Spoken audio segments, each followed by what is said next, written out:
What's up? What's up? Welcome back to Built by Bailey's podcast. We are excited. Our next episode is here. Finally, we've got our next guest, Adrien Salvador of the Salvador Brothers, the young hustlers that are blowing up all the social media. They've dipped into real estate and they're about to take over the world. So we are going to have a fun podcast. I'm definitely was excited about this one. I'm glad we could get them on and squeeze them in. Especially as the holidays approach.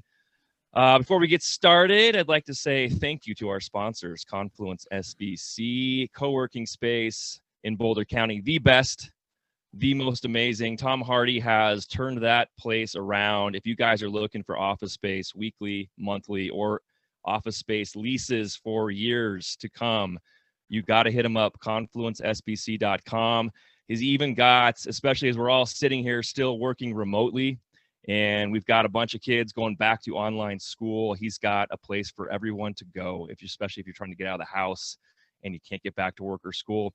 He's got stuff set up for the kids too. So make sure you look him up, confluencesbc.com. Also like to thank Brian Scott of 6'9 Design. He is amazing. The guy is super talented. Obviously, you guys have seen the logo. It's everywhere now. Got the new hats branded with the logo. Everybody wants one, hit us up. We definitely can get that out to you. Brian actually is going to start pumping out some T-shirts for us here pretty soon, too. So I'm looking forward to all of that. Yep. We'll see. B. Oh, yeah, buddy. Yeah. Oh, yeah. I'm excited for the T-shirts, too. So 69design.com. Brian Scott. Hit him up on Instagram as well at 69design. So, like I said, our next guest is Adrien Salvador of the Salvador Brothers. And he is, as you guys can tell, a young man compared to us. But he is definitely for lack of a better word, got his shit together.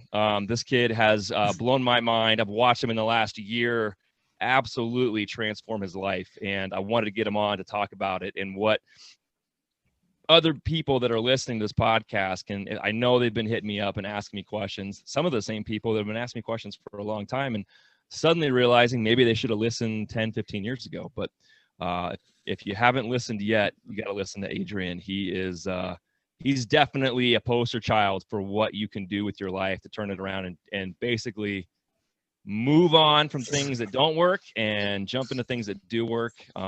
So without further ado, Adrien, good morning. Hello. Good morning, guys. Audience applause for you. Yeah. I don't have any sound effects yet. I'll I'm in a basement all by myself. Yay. Thank you guys for having me. I appreciate it. I know it's super early where you guys are, but I know I'm an early riser. Evan used to be. I can't speak. Oh no, you are. I still am. No, for sure. Yeah. It's all good. Hold on a second. Let me do this. Let me tell the wife I'm recording.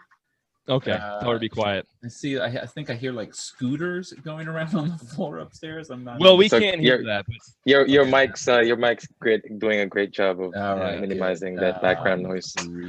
So, Adrien, why don't you give us a little backstory on what you're doing now, where you came from, especially in the last 12-ish months. Kind of what got you into it. Like, just kind of give us your little backstory, motivational spiel. I know you've been doing this a lot lately, but yeah, let us know what's going on, man. It pretty much started my junior year, winter break, going into my spring semester.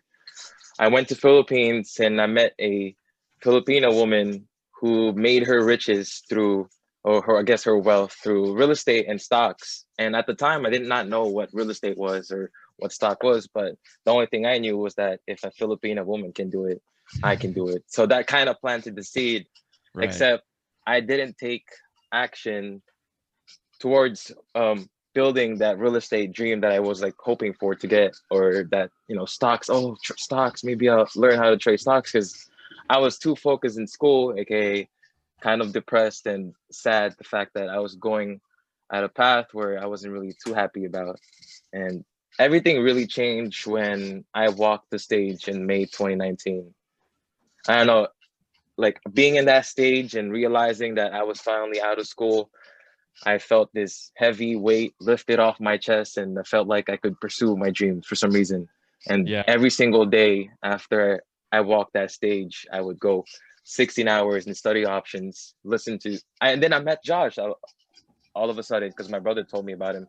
I would listen to podcasts all the time, going back to work, and kept pushing it that way. So let's see, May 2019, I literally started with $1,000 and I had no job lined up. I was actually stressing so hard because I didn't have anything lined up and I didn't know where I was going to go after school. But I knew that I was going to option trade no matter what. Met So Josh. tell us real quick about, so let's talk real quick about what got you into trading stocks, trading options. Where did you, I mean, obviously, you know, when you're in school, you didn't know anything about it, but all of a sudden, you went from 0 to 100 miles an hour doing options trading and stock trading and starting to kind of build a little portfolio. But I mean, how did you find, so we'll talk about the Stock Market Live channel on YouTube, and Josh, but how did you find him? I found him through my older brother. Me and my older brother at the time, we were very motivated learning about option trading because it was the new, I guess it was the new thing in our life, and it was exciting to learn about.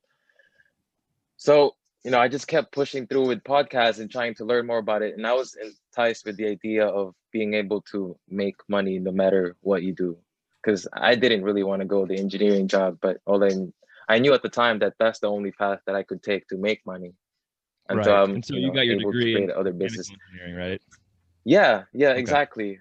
I mean, before that, even I would try like different types of businesses that would try to make me money, but they stole money from me because guess what? They were MLMs. They were multi-level marketing businesses. Like the multi-level marketing.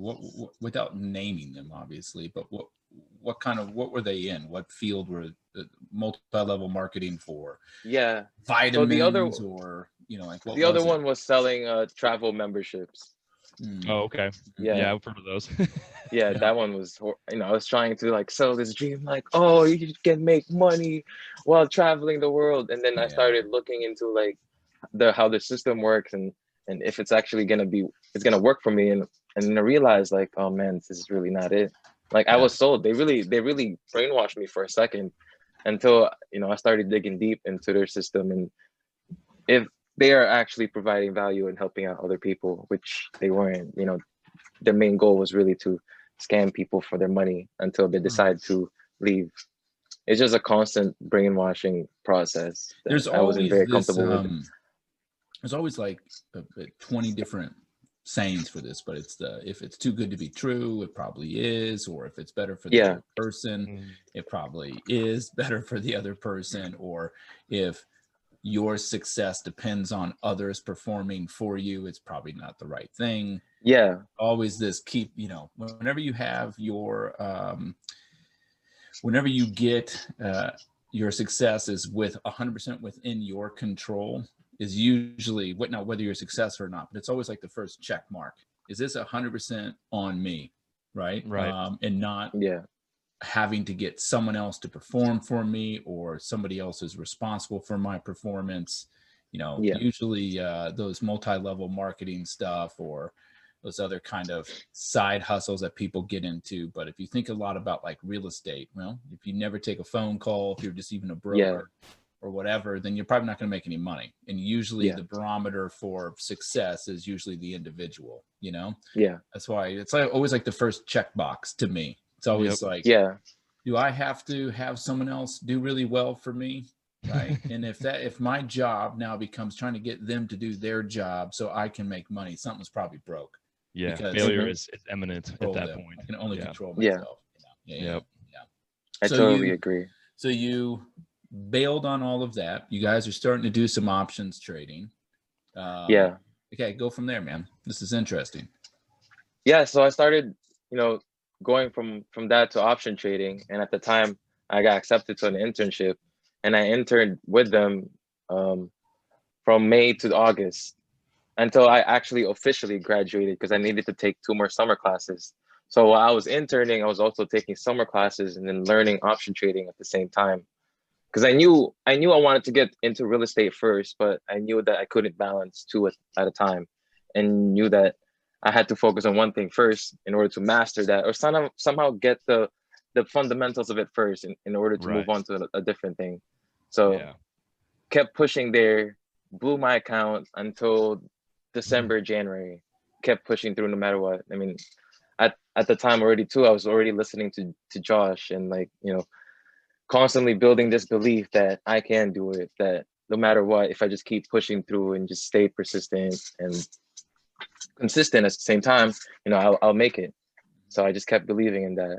And come by December, so I had full-time job already. By the time August, they paid me very cheap because my company was, they were okay. I'm not gonna name their names. They were good people, but I guess they're just, yeah. Welcome to life. Yep. You enter Yeah. the real world with a bunch of debt from school, and they say, that's great. We want to give you a job and come on in. And because you're at the bottom of the ladder, we're not gonna. I literally had no choice, and I didn't have any other, you know, places to go to. And the only place that would accept me was NAVC, but they would have accepted me around this time. Actually, I was supposed to have an interview with them right now, fall 2020. Wow. So I didn't have a chance. I would have just stayed at that job until I interviewed with NAVC. And that was supposed to be the goal. I was supposed to, you know, work that job and then go to Rhode Island and work for NAVC. Yeah. And what is NAVC? NAVC, they're NAVC? Navy Undersea.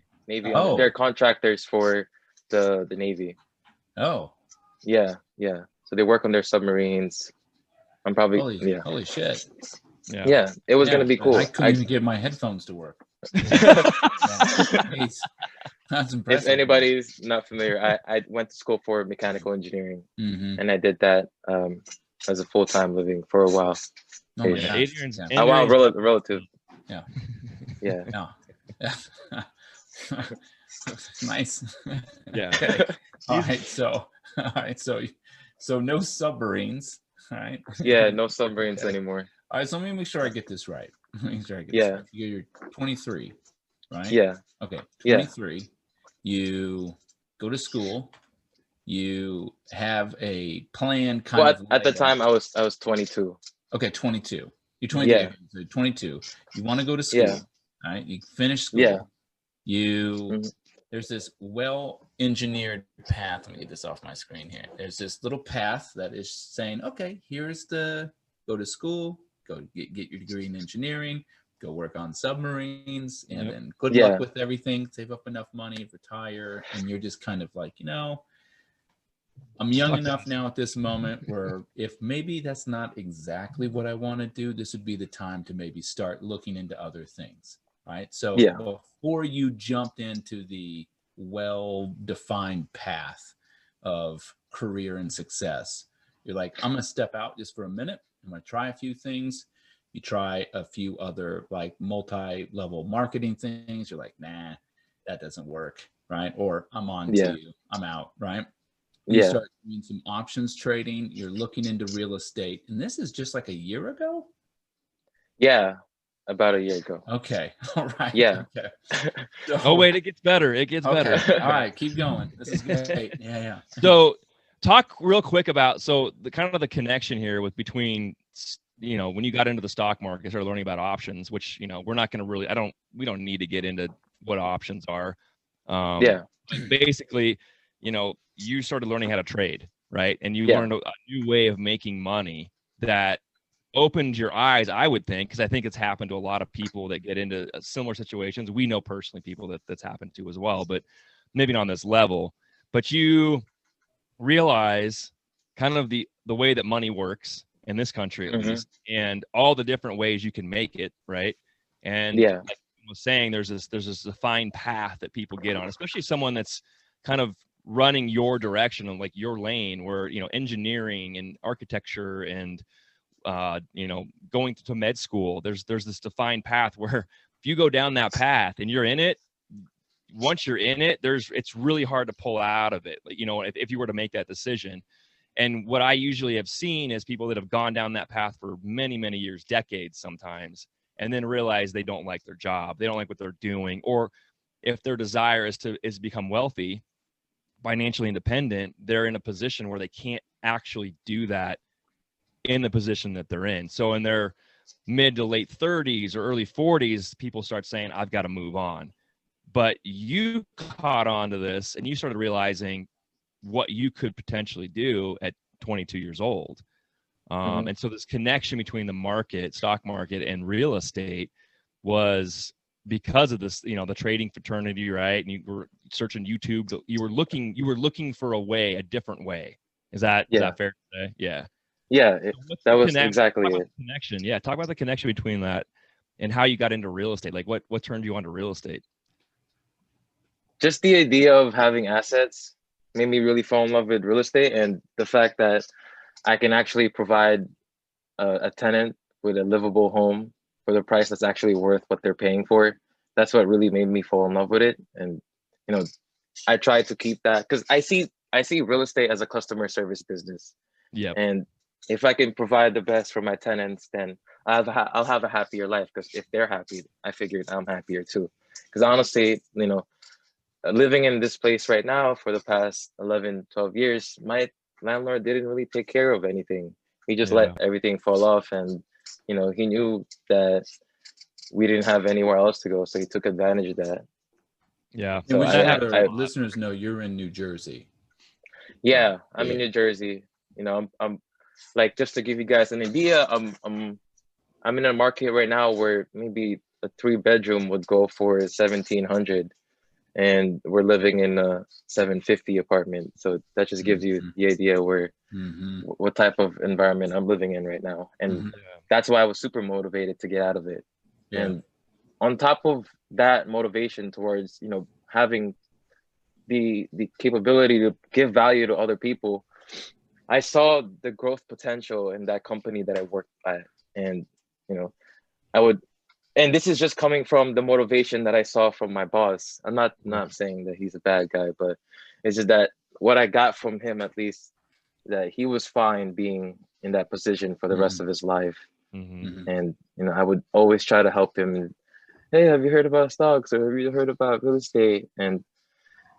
But he's like, you know, I never really looked at that stuff, and I didn't really bother about it. But in my head, I'm like, wow, it's changing people's lives. There's people out there who's 30 years old and can do whatever they want because they hustled for 10 years, they grinded, and now they can do whatever.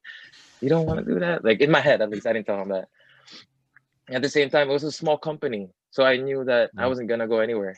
If it was a big company that I worked with, maybe I would have still at that. I would still be at that job because I would have probably wanted to climb the corporate ladder. But in this small company, there was only one like spot left, which is the head engineer, and that would only happen if he decides to quit or, you know, something unfortunate happens.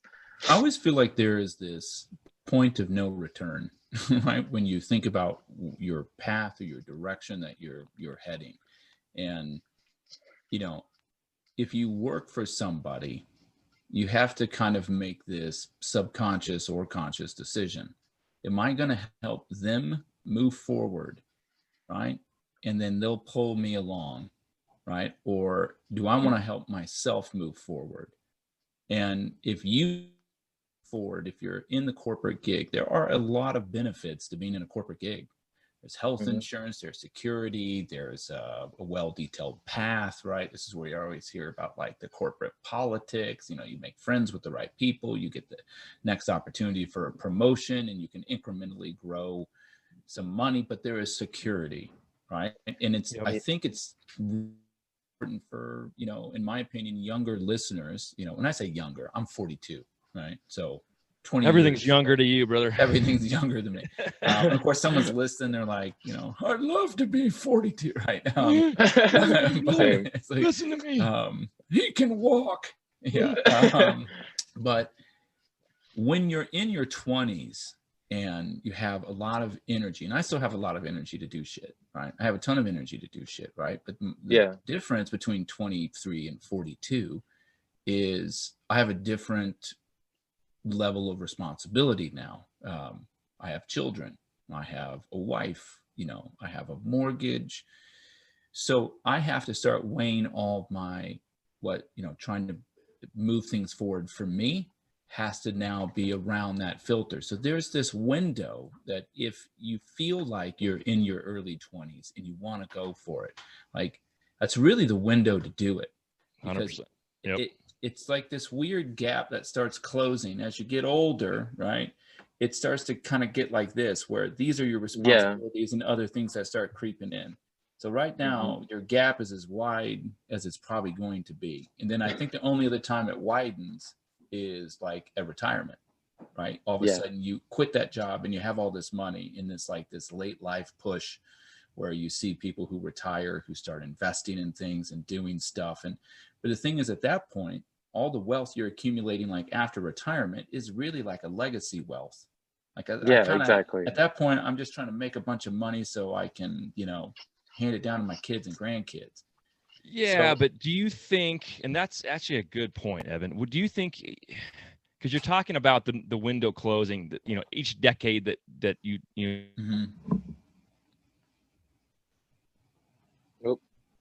Oh. Can you guys hear? Yeah, I hear. I think it's him. Shane. This is Shane letting us know how big he wish he was. Bonds. Shane, you paused for a minute. Say that again. Oh, am I there? Yeah. Okay. Yeah. Sorry. Internet. It's got to go to space and back. It's amazing how well it works. Sometimes I wonder. I have my own box. This is the funny part. Is so talk about BS crap that they sell you. So Comcast, I have a business, my business line, which comes into a different box to make it simple than all the other homes in the area. Yeah. So when everybody's at home, in the evenings, weekends, whatever, and they get the download speeds get pushed in, so that bandwidth gets changed, right? Everybody's using their internet all around the neighborhood, and it actually will reduce your speed. With a business line, it's a whole separate transfer box, the whole deal, right? So they, and Comcast is a joke. And if anyone's listening in Comcast, I hate you. But come find me. Come knock on my door. I have something to say. That's hilarious. So they to our first lawsuit. Thanks. Yeah. No, they don't care. Anyway, usually it's good, but I have definitely noticed there's been changes in speed during peak times. Yeah. And that's just not supposed to happen because nobody else is in my box, right? There's nothing in your box. No, that's terrible. If you're for every time I've heard that. Yeah. Get your fucking head out of the gutter.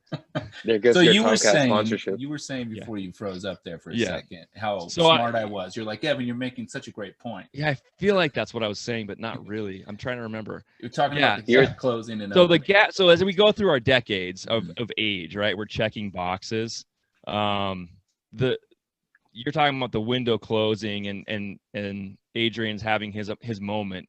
And if he starts now, he's going to be exploding, which he has been doing. But if you have a job, and like I said, depending on what the job is, if you're saving money in some facet, I think you still have the ability to dive into, especially real estate, on the level that even Adrian's doing, where you're buying and accumulating properties. If you're doing it smartly, you can build even a small empire without actually having to do it full time. And that's why I think like about real estate investing is that you have the ability to dive into that world and kind of build your little nest egg. So when you get to retirement age, even if you've been working, the 9 to 5, making, at some point you're making 6 figures with a decent job, you have that ability. And I don't know, I think Adrian's will start seeing this as he gets older too, but I don't know how many times I've told people, well, you should just look at just investing. Are you saving for retirement? And I think that concept alone, at least in this world, but in this country, I think lately I've just noticed people are having a hard time understanding what that means. We are really good at spending, right? We're good at making money, and we're good at spending money. And I think the problem is people don't even know what that is. Like, Adrian's seen it when he's trying to help other people. Like, have you thought about, investing in some stocks? Have you thought about, buying some rental properties? Have you thought about any of this stuff? People are like, it's always like this world of like icky, I think, for most people. And they say, oh, I have my 401k, right? Well, that's not going to grow at the rate it needs to grow for you. If you're working until you're retired at the, magic age of 65, where you're supposed to have enough money to be able to go off and have that open window again, like Evan was talking about a minute ago. And I think there's you can do it, without having to be a professional real estate broker or investor or whatever. I think you could still do that. Here's, I think, a simple way to think about investing. Every single person in the United States, for the most part, already is investing. So every single person. I'm investing in the way I look. I'm investing in my friends. I mean, you spend money, right? Investing financially into something, right? I'm investing into the way my living room looks. I'm just making decisions. How do I want my living room? I'm going to go spend money, make the living room look a certain way, function a certain way for me to live. The clothes I put on, everything I do, I'm spending money. I'm investing in something, right, to project something, right? And the difference is, it's like, well, I don't have money to invest, right? Or how do I get money to invest? It's the money you already have. Right. The question is, what are you investing in at this moment, and weighing those two things. Right. Because buying a couch and rugs and is investing. No, it's not. How's it investing? And where's the return? There is no return. Yeah. The return is not monetary. The return is socially. The return is comfort. The return is the perception that your friends have. You're spending money in something. Like, look, we were out looking at a new couch yesterday, right? And we're looking around, and we got to get a new couch. And I'm kind of in a live-in flip now too, Adrien. Bought a buddy's house of mine. Got a good deal. Good for him. Good for me. I got like 80% of it done. And then we moved in, and I'll finish the rest, and we'll put it back on the market like in a year. Right? Yeah. And, which is an investment, by the way. Which is an investment. No, 100%. I'll probably make $100,000 off this house in a year. Well. Right. Yeah.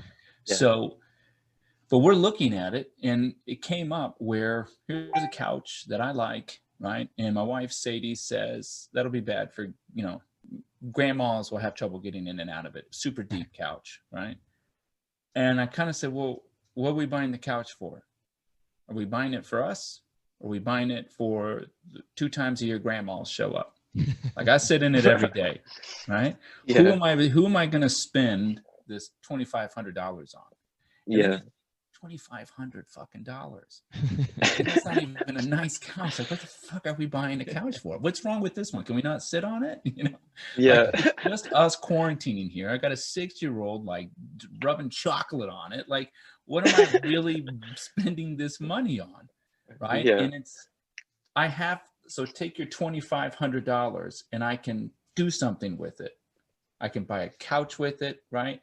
And it's like, but the reason I'm bringing that example up is because I think and I love my wife, and there's nothing wrong with this. I think we're all like this. I'm just using her as an example, but I'm going to spend $2,500 on a piece of furniture. So that way, when people come over, they say, nice. Look how nice that is. Oh, thanks. Like, oh my God, it's so comfy. Thank you. I've invested $2,500 in your comfort. Right. Yeah. And so I think just getting people, it is substantially different taking $2,500 investing in an asset with a return. Right. Right. Get people's mind in the right spot. It's like, I could never imagine investing. You do it every day. Right. But that's the great buy point. Clothes, and you're investing in something. You're investing in your looks. You're investing in your sex appeal. You're investing in your, the happiness of your house by buying something new for everybody. The trampoline for the kids. You're investing in your kids' happiness. You spend money to try to get some sort of return. And it's the same thing. I think people get themselves all bent and twisted, thinking like, oh, that's not for me. I wouldn't even know where to begin. What are you talking about? You're a fucking pro. You've been already doing your whole life, man. Yeah. Right. Got to think slightly different. Yeah, and and if you can switch their mindset where because you made a great point. They said they're and I know Addie's heard this before. I don't have the money to do that. Well, and then your follow up would be, but you just bought a $2,500 couch. So you do have the money. You just made a different choice, right? Yeah.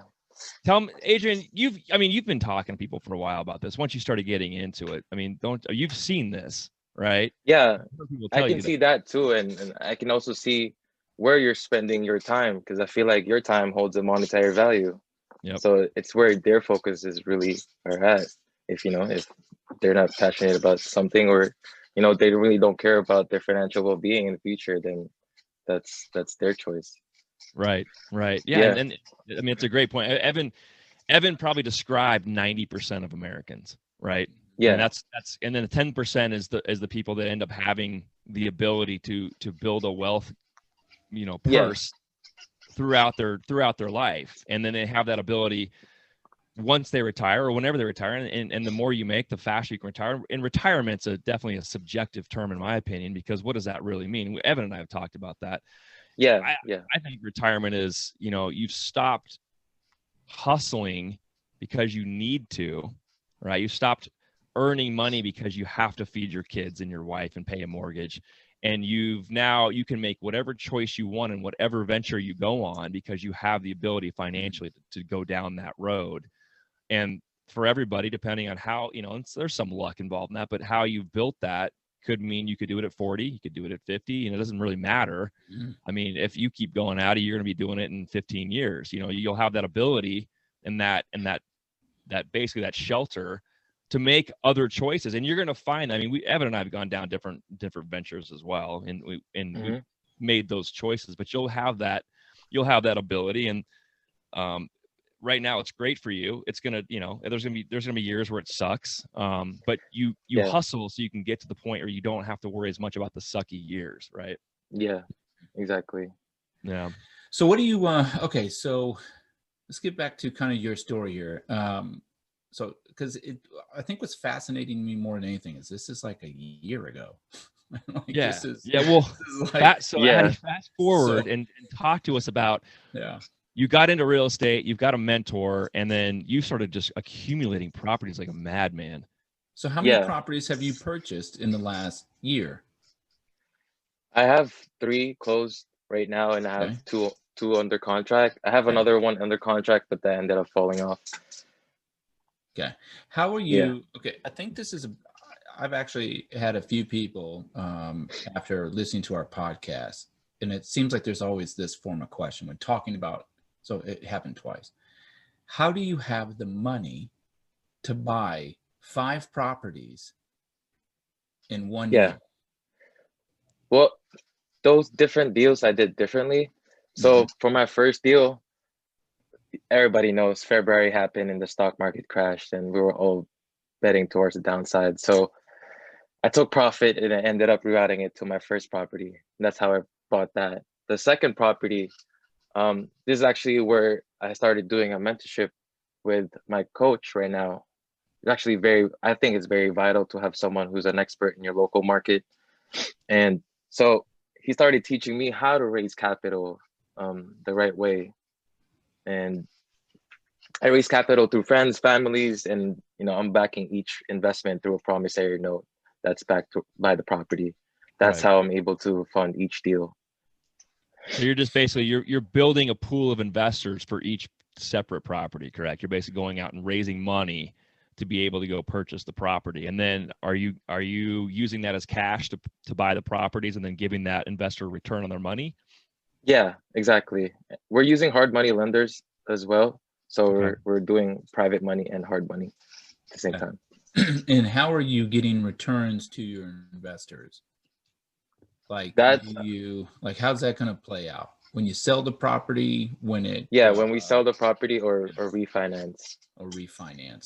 Because then you do like a refi cash out type thing where you can return the money and it will transfer into your responsibility, the mortgage on that. Yeah, exactly. Okay. All right. How many of these do you want to do? As many as you can? I want to stop at 100, however long I get there. Okay. Trying to aim for 5, but I'm stretching myself up to 30 years old. Okay. Yeah, give or take. And the same thing with anything else is diversification. You don't want to just get so heavy into just one type of real estate. No, definitely.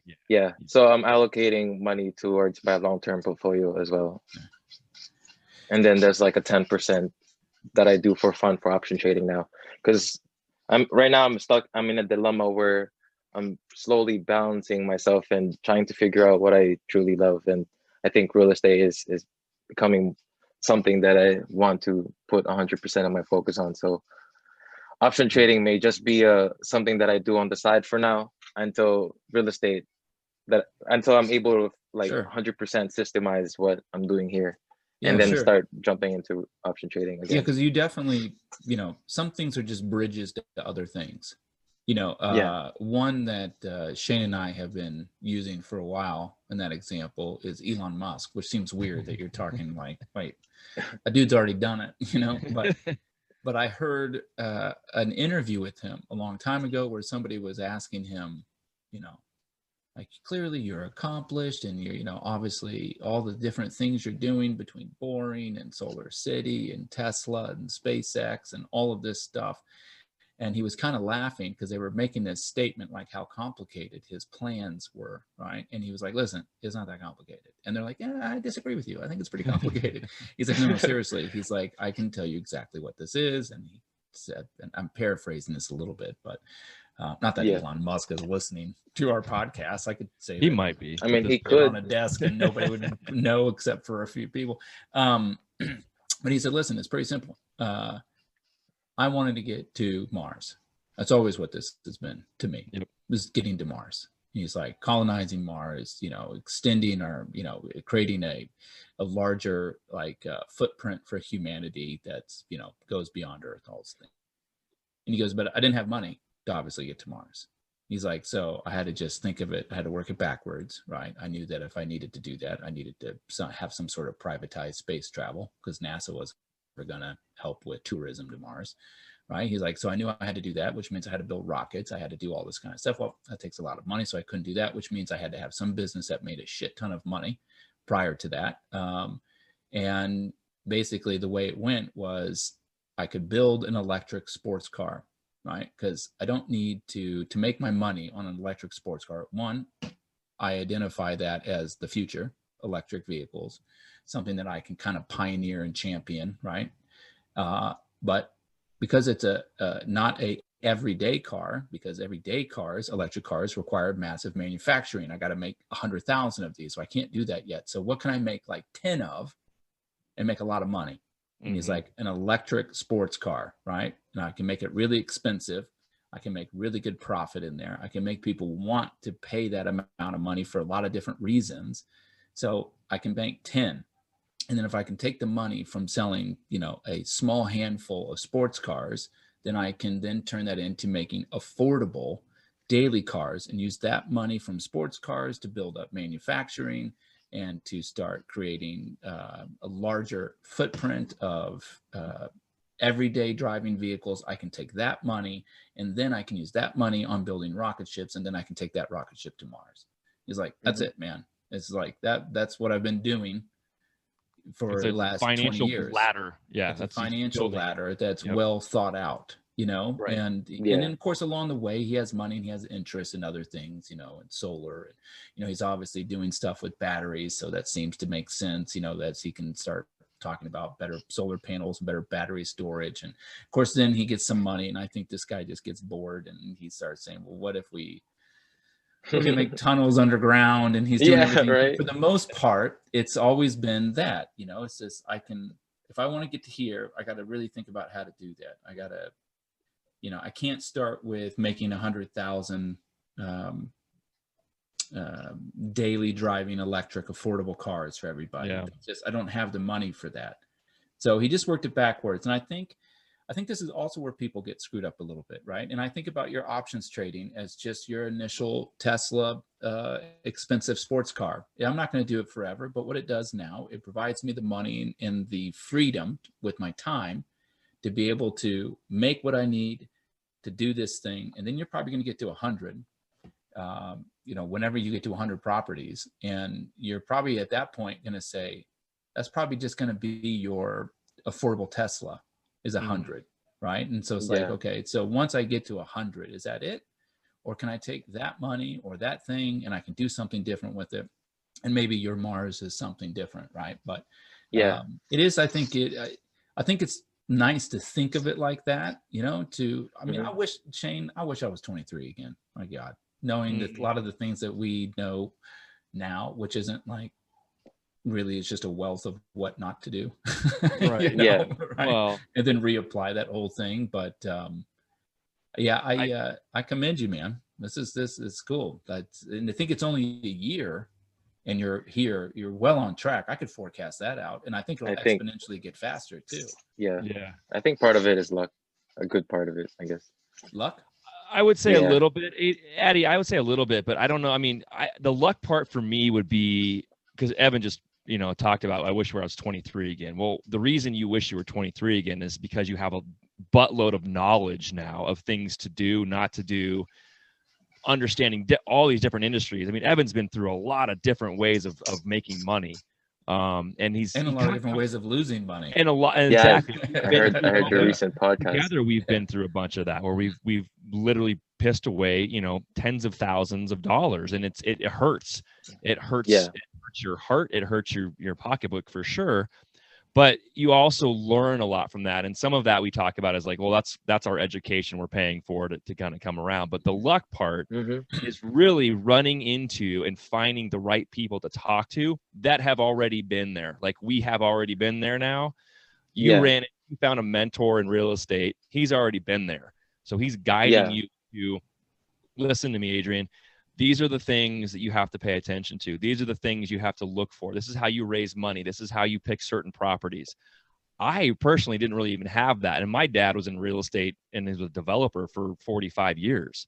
A lot of it for me was, I think, just being hard-headed. And that's, as Evan knows, that's genetic in our family. So we're very hard-headed men. And I thought I could do everything and learn everything on my own. And that's kind of the path that I've always been on. It's like, I wasn't even about listening to my teachers in school, because a lot of the stuff that would come up and the BS that was thrown my way was like, well, that's not true, or they're not explaining the whole story or whatever. So I would go out and search for it on my own. And some of that may be a good idea, and it's definitely good. No. Oh, I think we did it again. Yep. Fucking Comcast. Time to move to Verizon, Shane. Let me see.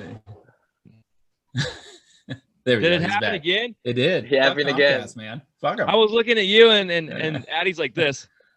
Yeah, fuck Comcast. Jesus Christmas. Yeah. Well, I don't see Comcast ever being a sponsor for us. I don't. Probably not. Yeah. No, probably not. No. No, you know what, Shane? I'm with you. It's You know what I mean? Like that's Yeah. that's the part I'm talking about. Like the luck part for me is finding somebody that's knowledgeable Yeah. in the industry, guiding you. Yeah. Mhm. The 'Cause not only reason everybody why gets I feel strongly about luck is that I still don't know 100% what I'm doing. Yes, I found Me a neither. deal. I found the capital. I literally just went to my mentor and say, hey, I found both of the things that needs to happen and do a deal. Can you help me structure it? But the structuring part is what I feel like I'm still trying to learn right now. At least Yeah, not the structure, that's but an evolving. I mean, that's, in my opinion, that's an evolving. We talk about structure. Well, let me ask you this: what do you mean by structure? Like when you say you're trying to understand the structure, like how do you perfectly value properties, or just going deep into it, just trying to find like, oh, how do you completely know exactly how much you're going to be spending at a property? Like I still don't know. Like I said, I still don't know a lot of things about real estate. I just have someone who's helping me structure every deal so that I'm winning at the buy. Gotcha. Each So one, so when you're saying you're feeling lucky, okay, I understand what you're saying. That you're lucky that you have somebody that at this moment is helping you say, look, let's evaluate this property. Let's figure out how we want to structure the deal. What does it look like? Okay. Yeah. You're fortunate. I would say it's not necessarily luck. It's more that you're fortunate that you have somebody close to you. The luck comes from finding that person initially, but the fortune is to have them guide you and continue to allow you to miss. I like to teach people and educate, as Evan does, because we have a lot of information to kind of give back, and I think it's important to give that information back because there's different industries that kind of force people to go down the same path that the person before them went on. Like, I mean, I think of like the medical world and how doctors back in the day were forced to work 35 to 40 hour shifts. And because Mm-hmm. they were forced to make 35, 40-hour shifts, then the residents are now forced to do the same thing. It's stupid. There's no reason to do that anymore. It's not safe. There's no reason for you to go down a path of, learning and sort of getting lucky on some sort of real estate deals, and then, losing your ass on the next one when there was a couple of things you could have avoided to keep that from happening. Whereas Evan and I, we had information, we had some people that were helping us, but at the same time, there was definitely some things that could have been set forth to help us at least in my early years of real estate, because I got my license when I was your age. So one more exam away. And you're close. Yeah. And you're real close, and it's going to be a great tool to have. But yeah, I wish I had more of that, because it definitely clapped me, and losing money is not something that people need to do. Are there lessons to be learned from it? Sure, but not as much maybe as I see most people do in that industry, at least. Yeah. Let me ask you this, Adrien. Yeah. Who manages your properties? We have a property management team. You do? Okay. Yeah. So would it be safe to say, and I'm going to oversimplify this, when you buy a property, you're saying, can we buy it for X, right? And can it generate, because they're all rental properties at this point? Yeah. Okay. Yeah. So buy it for X, which the mortgage on it's going to be, Y, right? Yeah. And that has to make sure that whatever I can get rental wise not only covers the mortgage, but makes money. Yeah. And then out of that money, each month, I have to factor in my property management company. So so let's say buy this property, it's $1,500. I can get $2,000 a month in rent out of it, so I can net $500. Yeah. And there's two ways to make money on that property. One is your residual money each month, and the other one is that it's a longer term play where it's appreciating over time, which will allow me some more options later, which is refinancing, selling for profit, et cetera, et cetera. Yeah. So you're factoring in. So when you're evaluating a property to purchase, you're looking at its rentability, its rent rate, and then saying now minus what.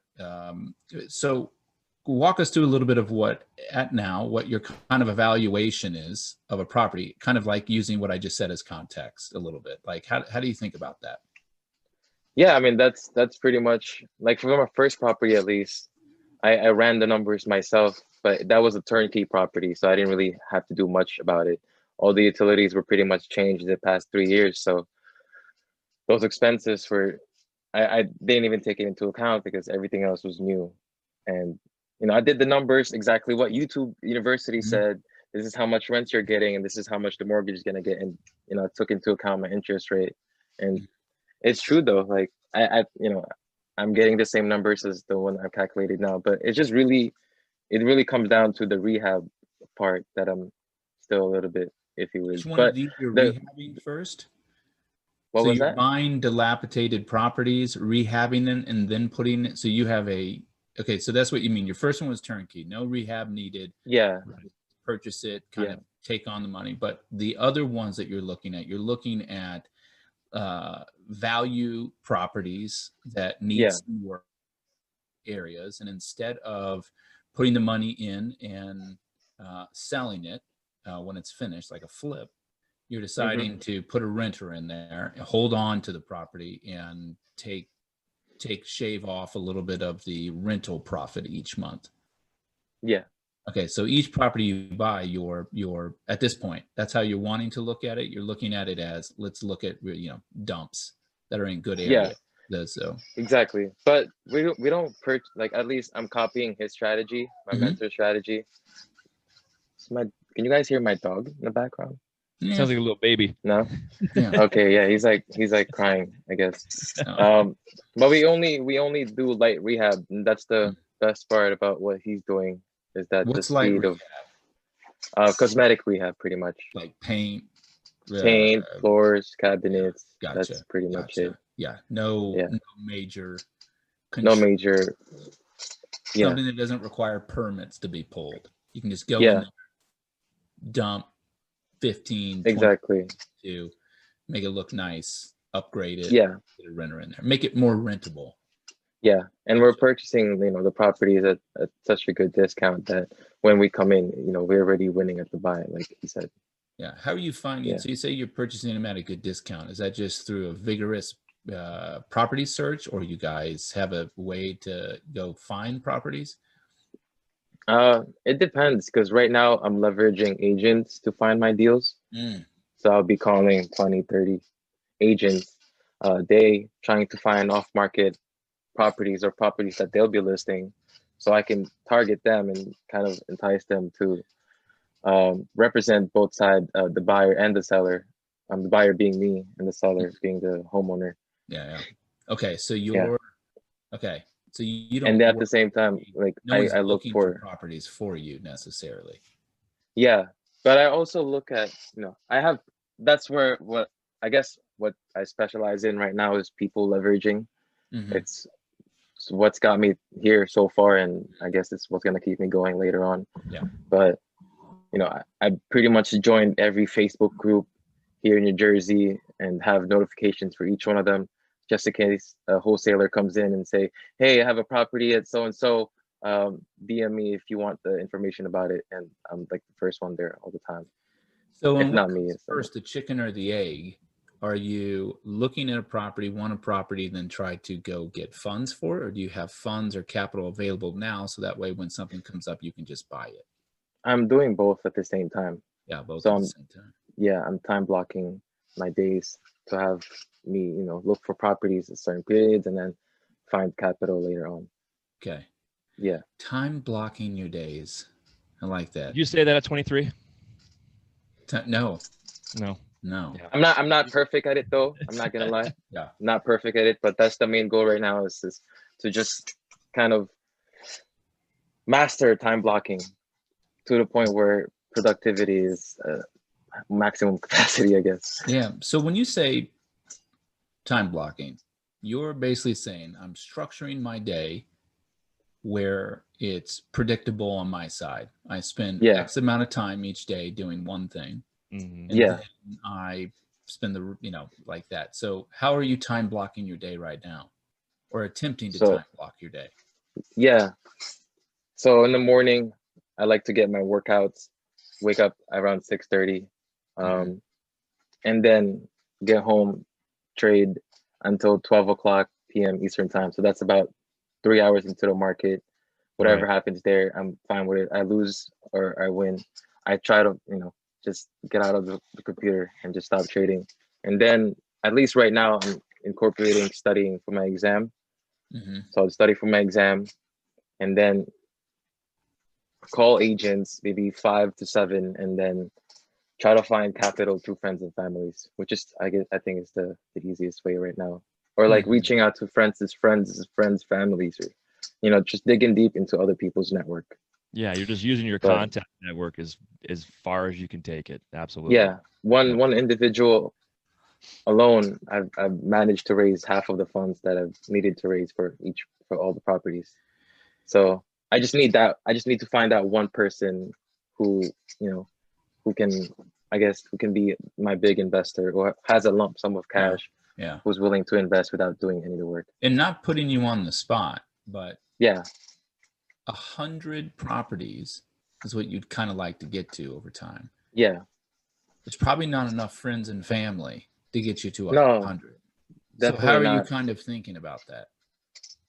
So eventually I'll have capital to work with on my own, where I won't even need to tap into friends and families for 100 properties. And right now, at least, the main goal is to recycle the money that my investors have right now and recycle it to multiple properties. Right. That's the main goal. Yeah. Because I think a lot of people, raising money on real estate is like really easy and really hard at the same time, in my opinion. Because Shane and I have had to do it, and we went to friends and family in the beginning,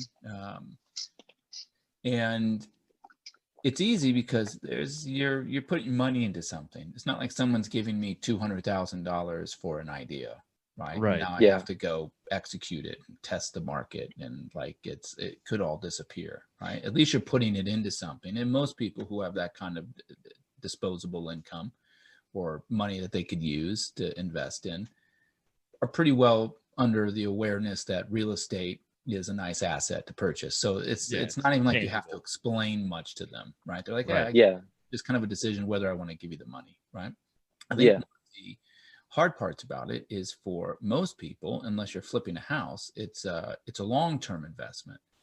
You know, Mhm. so if you're an investor that wants to give, let's just for simple numbers, 200 grand on, say, hey, yeah, agent, I got 200 grand, I'll give it to you. I'm okay investing in real estate. Uh, how am I getting it back?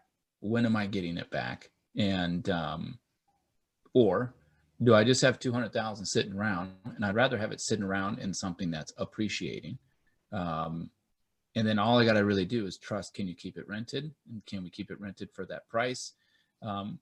So when you're talking to someone, because you say that you're kind of time blocking, soliciting funds, if you were to call me, how would you kind of cover that? Like, how would you say, like, I got 200 grand, like, what does that kind of sound like? I think a lot of people know people that have money, and real estate's a simple kind of connection. They kind of are interested in this, but I think that's where a lot of people stop, is they're kind of like, oh, I don't know how to ask for it. I don't know how to tell them how Yeah. to get their money back, you know? Yeah. So when you're, or how safe it is, or what it would look like. So, you know, like kind of fumble through that a little bit. I think it would be a lot of value for people to kind of hear you say like how you handle that, because I know it is me. So our last thing, I'm usually the guy that will go out and solicit potentially funds. You right? go beg for the money. Yeah. Yeah. And it's something that I've always been trying to figure out how to do right better, how to say, because I always am comfortable with what I'm doing, especially now at 42. You know, I think back at times where I solicited funds and I'm almost embarrassed of myself. It's almost like Yeah. I over leverage just the relationship. And it's like, oh Mhm. my God, I can't believe I even did that. Thank God I at least got the money back to them. That was Yeah. stupid. You know, I mean, like they gave it to me because they love me, or because they think I'm a lot smarter than I was at the time, or knowledgeable, maybe is a better word. You know, Yeah. so how do you kind of walk me through that a little bit when you talk about asking people to partner with you and provide capital? Like, kind of walk through that a little bit. Well, at first it's more of a relationship building. Mm-hmm. So I don't really come out of like right away and say, hey, I'm looking for money right now. You know, I definitely don't want one of the main things that I'm focusing on whenever I try to raise capital is not to sound desperate for their money. Because Right. at the end of the day, if you know, if they can see the basic math behind the property, they know that, you know, they're winning at the buy right away. I mean, it's not like we're purchasing properties and we're overpaying for it. So we at least what what I like to do whenever I'm raising capital is I try to make sure that the investors feel that they're investing in a safe asset, meaning, you know, tell them about my strategies, where we're investing, how do we manage it, and really who they're investing with, because they're investing with me, but they know that, you know, my mentor is also helping me structure these deals. So it's not like, oh, some kid who just started 1 year ago is taking my hundreds of thousands of dollars and investing into a property. I make sure that they know that, hey, I'm managing your money and these properties will be purchased by me, but actually have someone who has X amount of properties, who's been in here for X amount of years, and, you know, structuring the deals. And I'm trying to get to their level. So at the same time, it's not just they're investing in the property, but they're investing in me, being able to grow my business and learn. Mm-hmm. I guess I'm not sure if I said that in a way where people I think it makes understand. sense. Yeah, I think you're Yeah, not coming at them with, let me tell you how much money you can make. yeah, Right. Usually if anything sounds like that from the beginning of my experience, it's just like, all right, yeah, yeah, I think it was, I can't remember. I think it was your dad, Shane, my uncle, Your uncle. dad, yeah, who was just kind of like, listen, man, I'm sure it would be great for you if I gave you money. And he was saying that to me, but he was saying that in a way that's like, that's how you know you're probably off when Yeah. asking for someone to, like, if it appears to be really great for you, right? And it's kind of the same like, oh, Adrien, I'm sure it would be awesome for you if I gave 500,000 to you. And it's the statement of kind of like, you haven't made me feel comfortable yet. Right. Right. It just sounds like if I gave you money, things really get better for you. And I'm trying to figure out where I fit into that. I'm sure, you know, and I think that's, so I think it's what you said does make sense. It's like, I'm not selling the opportunity as much as I'm selling just a smart decision. Right. And it's my job. And you're kind of saying, correct me if I'm wrong, I think what I heard you say was, I'm trying to get them to understand why it's a smart investment and not skipping that part and just selling the potential profit they can make. I'm trying to get them to understand, because they'll see the X's and O's. If I've done my job correctly by laying out the opportunity, and then the X's and O's can kind of explain to themselves, and or it can be self-explanatory, and they can just decide whether or not they want to do it or not. Kind of like, and if they don't want to do it, then they don't want to do it. There's someone else out there who actually understands the deal will fund it. Because I think the most important thing about raising capital is having the deal at hand first and being able to showcase that. I think the other day I made a TikTok, and a lot of people are asking, how do you invest in real estate without money? And I keep telling everyone, find the deal first and the money will come, because money is not hard to come by whenever you have the deal. Someone out there can be your financial partner who will actually help you structure the deal and finance the entire thing. Just find the deal first, and everything will come after that. Yeah, and, that's a really simple point that I think is really important. So anyone who's listening, right, this is the best advice I can personally give you. If you put yourself in a position where someone says no, right, it is so hard to turn that no later into a yes. That's right. Right. So before you go and you ask somebody, especially if you're raising capital, right? So listen to what Adrien just kind of said. It's like, you got to go find the deal first. So don't call mom, dad, cousins, uncles, brothers, sisters, nephews, I don't know, maybe. And how much is she making off her Instagram? Like, what? Call her. If you just call those people and say, hey, here's what I want to do. Would you be willing to throw me $300,000-$400,000 to go buy some properties and to do this? And it's like, I think we're going to pass. That. And then to go find the deal and then call them back up and say, okay, here's what I found. Dude, didn't I tell you that we're going to pass on this? Like, as soon as you create this no, it is almost impossible. I mean, you really have to, like, at that point, even if you got that person to give you money, I've always found they do it like begrudgingly, right? They're just like, fine, gee, man, at Christmas, if this will get you to stop calling me, we can get back to talking about Thanksgiving plans. I'll do that, right? Go find your deal first, find the property. And I think it's such an easy point that people just forget about, they forget about, they think they need the money first. You do technically need the money first, but you need to find the deal first, and then let the deal raise the capital. You know what I mean?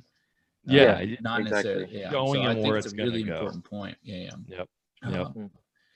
So how much do you have now? Well, listen, use this as a platform. I'm serious. Thank you, guys. Yeah, use. So how does somebody get a hold of you? Easiest way would be probably my phone number or Instagram, I guess. I'm just still trying to build everything, so I'm using Instagram right now to What's your build Instagram my platform. Account? It's _ Salvadors, my last name, but with a door.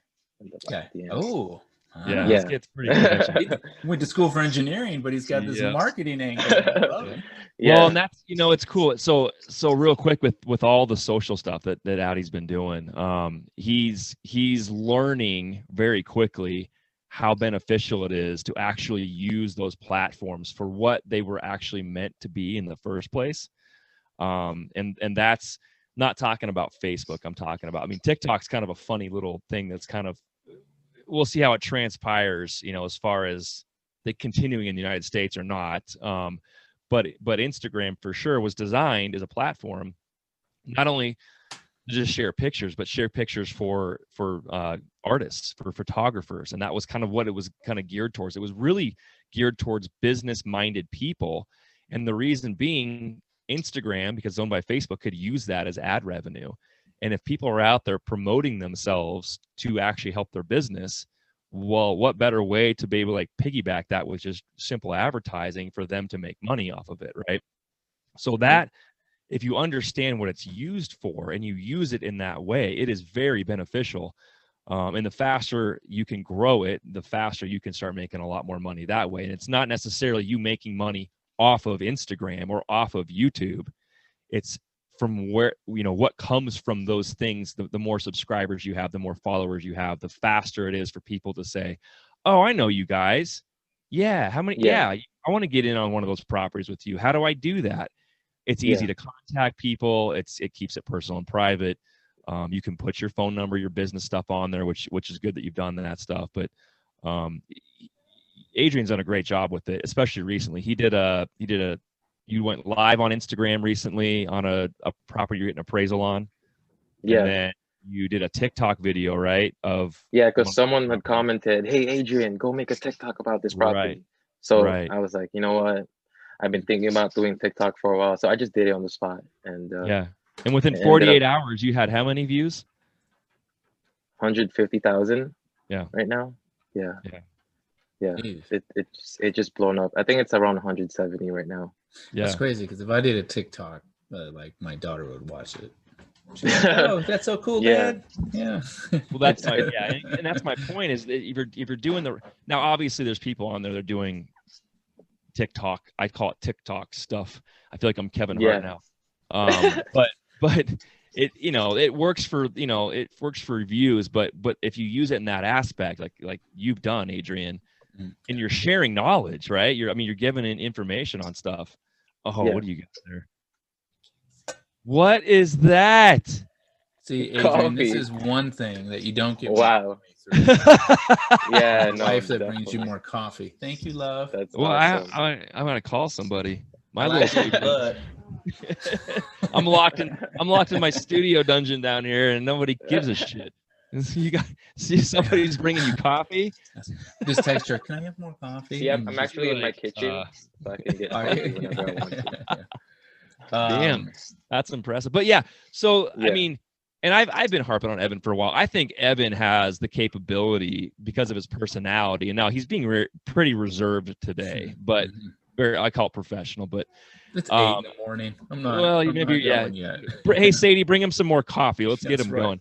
My peak energy is like at 2, and then at like 4 I'm thinking nap.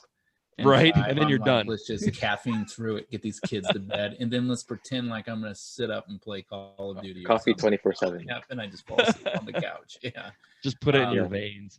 No. But I really harped on. Yeah, IV. I've really harped on him to kind of get going, because I think it'd be beneficial not only for him but for us in general. I mean, I'm trying to brand Built by Baileys in every aspect that it can be, right? And, I think it'd be awesome. Yeah, and it's just I've jumped into it really kind of hardcore in the last year, and using it the way it should be used is super beneficial. Yeah. You guys freeze again? You froze, but at least you're still you can still hear you. Yeah. So Comcast, I will be calling you later. This is unacceptable now. Yeah, there you go. Yeah. You know what's hard is going back to that idea of time blocking and its importance of that. You know, and I've thought about it. Trust me. I think I'm a budding social media star, right? Not really, but you could be. I think there are things, especially with the different industries and things that, whether it's banking and finance and Adrien, I'm a real creative person. I like doing art and anything that piques my interest, I'll just do. Nice. You know?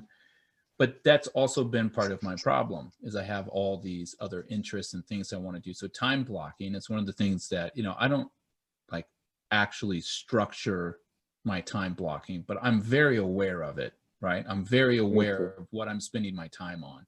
I mean, I'm like probably 30% of my daily thinking is like, should I be working on this? Should I be doing that? Should I be doing this today? You know, how much time do I need to allocate towards this? And I'm very aware when I'm wasting time, or where like if you have, let's say, thing A to do, and this sun's coming through and this glares all of a sudden, but you're gonna get sunburned, buddy. Yeah, yeah, I could probably. But here's A, right? Thing I can do. Here's B thing I can do. And it's like, I know that A is my Tesla sports car, and I just need to get that thing going. Right. And so what ends up happening for me is when I allocate time towards something else, it's not that, it almost causes this like visceral reaction in me where I'm like, oh man, what am I doing? You know? So it's really, and I'm not explaining this very well, but it's one of the reasons why I struggle getting dialed in on like things like social media, because it's kind of this like start, and it's an important thing. And I certainly know that with all the things that you're wanting to do, that being able to expand your presence to a lot more people is huge. But it also, you know, it's where I struggle with, is taking time away from this. And Shane and I have talked about this at nauseum. Like, you can do it without spending a lot of time. It just takes a conscious effort. And I think that's one of the things where, with all the different things that I'm doing or trying to do, it's this constant, like, do I want to put the effort into that? Do I need to put the effort into that? And it just happens to be that the things that I'm doing don't require, you know, a social media presence, right? So I know that that's the one thing I think, and I'll say it's to Shane too, I think that's the one thing where I'm becoming more aware, like the thing that I'm trying to do that's going to make this amount of money, that then opens up the door for a lot more things like Shane and I are doing or wanting to do, does not require more people. It just requires, it's just a simple formula. It's Evans energy times output times, you know, making smart decisions. And the more that I can focus on that, then that thing will then end up blossoming, and it's well on its way. And that will just open up all these doors. But it's always this struggle for me, just personally speaking. And I think if I'm saying that, there's probably somebody else out there that's probably thinking, yeah, fuck, man, that's me too, man. I just don't know when to spend my time. And sometimes when I go do the things that I think people tell me I need to go be doing, and using social media as that idea, like, hey man, you need to go do this, you need to go do that. And it's like, every time I do that, right, that may make sense for them, but for me, it's this time. It's like, I only got 24 hours. I want 6 of them at minimum to be sleep, right? Another hour to be self-hygiene, right? Or whatever it is. And you start whittling it down. You're like, fuck, man, I only have like 7 hours. I have all these things that I wanted to. I really think as I've gotten older, I think that's the one thing where I've learned the most. I think about the things that I was doing that was a waste of time. And there are things that are a waste of time when it's all about money, but then it's like, it's not a waste of time for your personal health or your emotional or mental health, you know? Right. And that's the difference. That balance is tough. Yeah, but if you're doing, like I said, if you're doing it for business purposes, like Adrien is at a property, he's meeting the appraiser, right? He has to be there at the property, walking the property with the appraiser. Well, he's already there doing his job. Why don't you put that on Instagram? You know what I'm saying? He's not allocating additional time to it. He's using his day, and he's just basically multitasking into those arenas. That's the way to use it correctly. If you're trying to find something to put on social media to create something that's outside of what your blocks of time are about, it's not going to work. And you're going to feel stuck. You're going to feel lost. You're going to feel like you're adding time. You know, if I'm going to be in my shop building furniture, right, I'm going to film it. I'm already there doing it. If I'm going to build a house and it's going to have certain features that I want to advertise, I'm going to do it. I'm going to film it. It's just me multitasking through my day. It's not me finding an additional 2 or 3 hours to provide to some sort of social media or media source of something, right? That's how you use it properly. And if you can't do it that way, it's because probably what you're doing professionally doesn't require or really need that. Does that make sense? No, totally. And that's the And difference. I think that's kind of me. Like, when you put out the video of you evaluating a flip, I mean, I called you up and I was like, dude, you need to be doing that a hell of a lot more. Right. Like, that was so informational. That was so good. Right. And I think, and you put out another one, you know, but I guess it goes to the question of, it's kind of this self-identification with what I'm wanting to do, right? Moving forward. Is this an important part of what I'm doing? Do I need more exposure? Because that's really what it is, right? It's just exposure.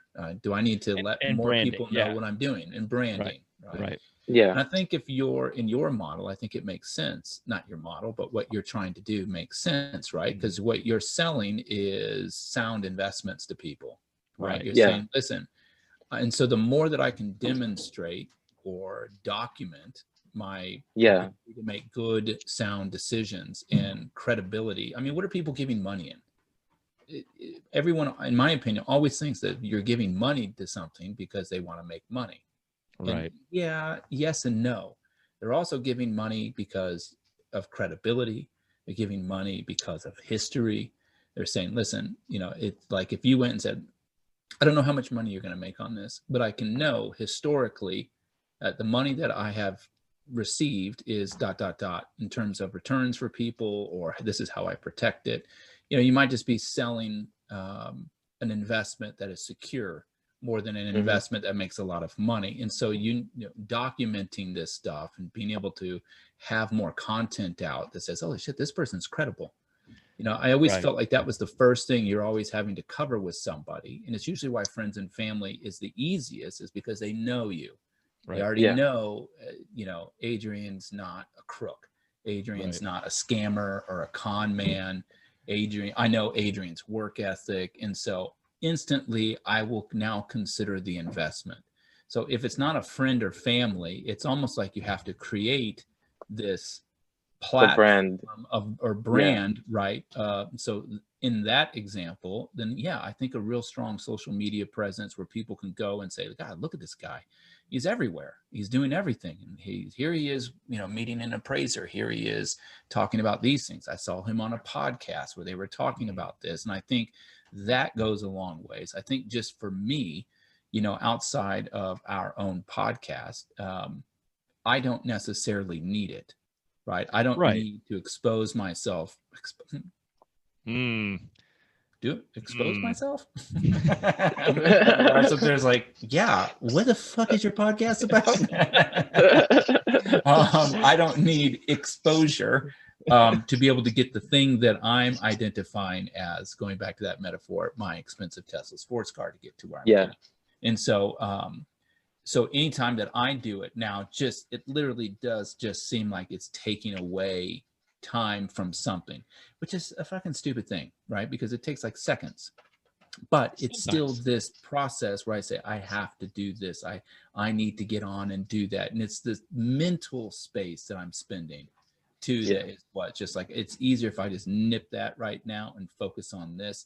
And I think when Shane and I get doing some of the other things that we want to do, I think that will change. Yeah, it'll make more sense for you because you'll 100%. Be incorporated into the channel itself and into other things. I mean, Adrien is going to see this. He's going to, because he's doing a great job with his presence on social media, and you're using, basically it's what Gary Vee talks about, you know, love 150,000 TikTok views is not trying. That's yeah, exactly. But he's using the right platforms, and you're getting yourself out there to become personable, credible, knowledgeable. Those are all the things, as Evan was good at doing for many years too, and he still does in his current job, is his real job, right? Is to sell that stuff, because I need you guys to say yes to this. So I have to be personable. I have to be liked. And that's what you bring that. And then you have to have certain personalities to be that, to be that successful at it. But Adrien's going to see, as he continues to grow with these media platforms, as part of your company is always a media company. If you're going to be able to do this correctly, you're going to see people are going to call you up and say, I know that guy. How do I get involved with you? Right. Yeah. Have you seen that yet, Adrian? Do you think you're starting to kind of get a draw from that as fast as it's happened? Yeah. So many people, because the way I did it, I marketed my Instagram page through my TikTok. Mhm. So I've been getting a lot of people asking me questions on Instagram. I've been actually getting a lot of phone calls, which I'm very happy about, because Yeah. it's a lot of young individuals that are actually reaching out to me, and it makes me so happy, because if I were able to do this at a younger age, I would have done it, and just makes me so happy Younger to, than 23.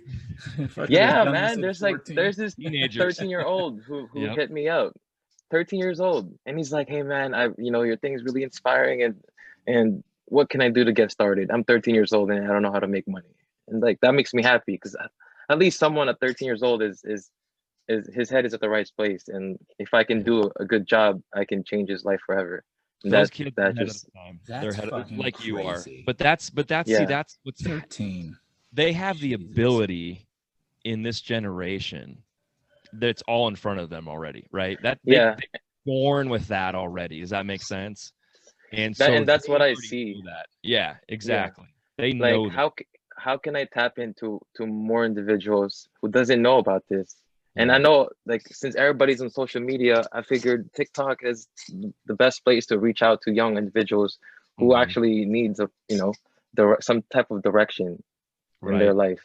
Like they're Right. looking for something, but they just don't know where to start. So at least my main goal is, if I can just change one person's life, I'm happy. At least I did my job with the social media platform. No, Yeah. totally. No, Yeah. that's this is great. I'm still a 13-year-old reached out to you. That's insane to me. It's Yeah. almost like I just want to say, hey man, you'll be fine. But no, just the Yeah. fact at 13, the fact that you'll be good, man. I told him, I was like, dude, you'll be so much more well off than me by the time you're 23. You have no worries.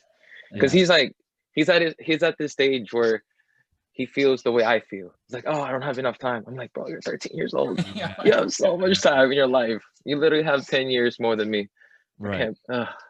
Well, Yeah. the thing in Shane, I think I don't remember, but we've talked about this before. But I read somewhere. By the way, if you know me, you'll hear me say that all the time. I can never remember where I get my information. I just Same. remember reading it at some point. I'm horrible with names. Oh yeah, no, totally. You know what, man? I'm bad with names too. And I've actually made this like way to be okay with it, where I'm just like, listen, it's not that I don't care about you. It's just that I care so deeply about the ones that I have. I don't have a lot of space. Yeah. My brain isn't big caring. enough to remember Right, this. because this But because I don't want to. It's just because I care about those people so much that they get so much of my mental energy. I just don't have room for you. but you remember everyone's faces. I remember everyone's faces. Yeah, I remember, exactly. Me too. And I generally remember everything that I've done. I just can't specifically remember how it came about. Right. Evan will always say, "Oh yeah, but did you hear about this and this?" And I'm like, "What source?" He goes, "I have no fucking idea. I just read it somewhere." And he'll say, look down the street in the conversations. "Oh my God, do you remember that guy? Do you remember that guy?" And I'm looking at him. He's like, "What is that guy's name?" And I'll be like, "It's Patrick." It's just like this. I thought it was it was just me. You mean Kyle? Whatever. The guy with the beard. Yeah. Yeah. Yeah. No. It's what I got from it that's important. The details don't matter. Yeah. Yeah, totally. You know what I was gonna say? I read this somewhere where like I think it's like 80% of your wealth is made between the ages of I think 50 and like 65.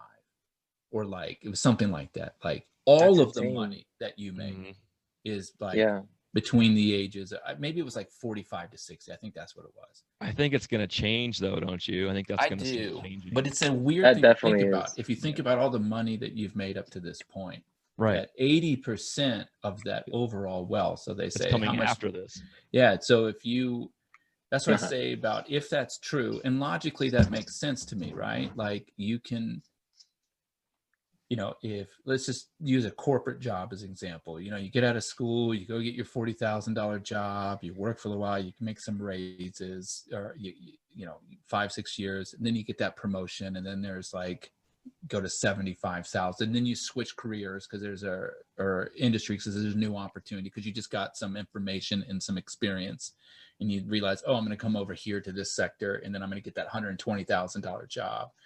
right? Then you work there for a little while, you get a couple Yeah. bonuses, and next thing you know, you got all this experience, and now you're in a position to get like a C-level position maybe, or upper management, and then it goes to 250.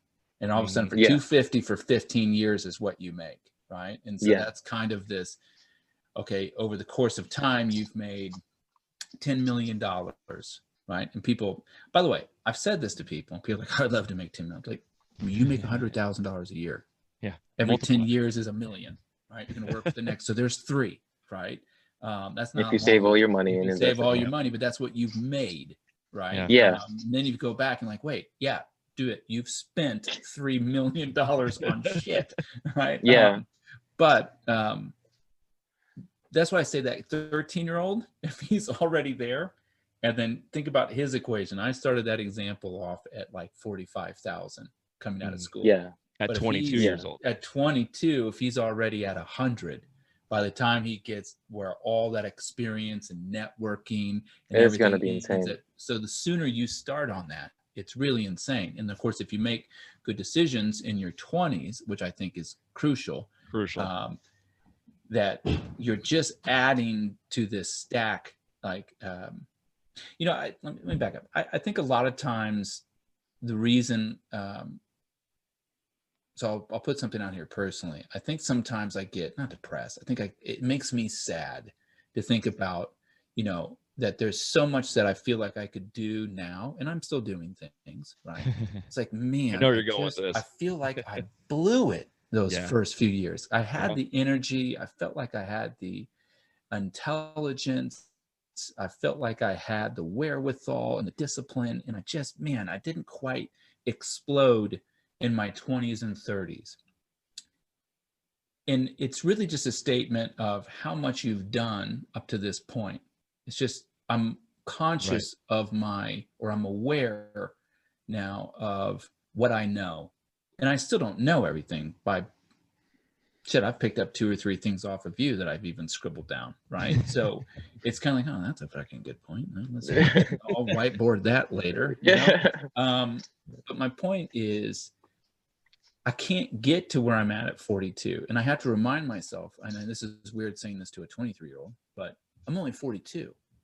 And if the majority of my wealth is made between the ages of 45 and 60, like 80% of it, I'm going to go into those years with an immense amount of experience, whether it's good experience, even bad experience is good experience, and so I'm fine. I'm doing great, man. I really think that I can forecast out the next 5-10 years, and it looks pretty awesome for me, right? And that makes me happy, but I also don't want to get too complacent with that, because I always like kind of the starving hustler mentality, right? I still want to think I'm never there, right? But it's better.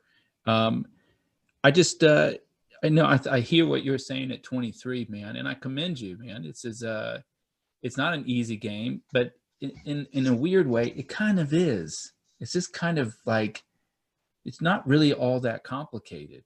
What I think we do such an amazing job of overcomplicating things. And that was really my point. If I go back, I said, man, and I could take what I know now and go back and talk to 22-year-old Evan and just be like, listen, man, it's not as complicated as you think it is. You have to have some money. You buy something that has value. It's an asset. And there's 2 or 3 ways that you can kind of monetize that. Don't overcomplicate it, right? We get so caught up, and this is where sometimes with the social media stuff, it's just a good example. You think you need to do all of these things. All of those things are great, and they can help you. But it's really not that complicated. You're buying something, you're selling it for profit, right? And what's hard about it is just having the discipline to make what you're buying a good decision. And then figuring out how to get the money. That's it. If you put 90% of your effort into that, as long as you have the money, you'll be able to do it. And so that's always where people go. And I think what you said earlier is, don't try to go raise the money. Go find the deal. Go find the project first. That is only one variable in there, and it's your time. That's it. Like, all you have to do is spend time to do that, and effort. And that is a controllable variable, because it's you. So go get those things together. Don't overcomplicate it. You don't need to figure out how to get to 100 yet. You just need to figure out how to get going. And then as you learn more, just trust that you're going to learn more and you're going to refine and you're going to whittle things down, and then you'll be able to go and get it done. And I think you're a really good example of this. It's just, I mean, that's why I think I was just blown away with the fact that this was just a few years ago that you've decided this is what I'm doing. And the fact that you've already accumulated, 3, got 2 under, or whatever it is, five projects, is exactly my point. Like a year and a half ago, you were, listening to an old Filipino lady, and here you are with 5 properties. Yep. And it's with no real estate experience prior to this, right? No. Yeah, just this year alone. And really, you're doing it with 50% of your time because you're blocking half your day on trading options. Right. Yeah. And it's like, so I hope that's what people are hearing when they hear this. It's like, I think a lot of times we want to express to people, oh, it's hard and only I can do it, right? I'm just amazing. And it's like, yeah, maybe you are amazing, but it's not that hard. You're doing it with 50% of your time with only a year's worth of experience. And you got 5 properties, 5 assets that are making money in terms of rental income and are appreciating, and you're building wealth. And I think it's just like, I always want to, this is the last thing I'll say, but I don't want people to think that, I'm saying that what you're doing is not impressive. It is impressive, right? But I think it's more just, you're a good example of, it's not that complicated. The complication is having the discipline and the wherewithal to figure out how to do it yourself. And I think what will get hard for you, in my opinion, which I'll be interested to circle back maybe 1 year from now with you, it's like how to get from 5 to properties. Because I think at some point you're going to have to figure out, with your own money, right, how to keep doing this. And are you willing to do that? It'll be hard to let go of, like, holy shit, I'm actually making a lot of money. Do I want to go get the house and buy the $2,500 couch? Or do I want to keep going and keep doing this and figure out how to replicate this to get to 100? I think that will be interesting to see. And that is what's complicated to me, but just getting started isn't that difficult. Yeah. Right. Yeah, but you're scaling it in order to get to a goal that you're trying to attain. And Addie's trying to get 100 properties at some point down the line. You have to scale it. And there's all these tools, and it's not just about you going out and finding one after the other. You have to get more people on board, whatever that means. Sometimes it's actually hiring people to help. Sometimes it's just literally partnering with people. But you have to scale the money. You have to scale the resources that you have, and the width, basically the bandwidth that you need to be able to get to that goal.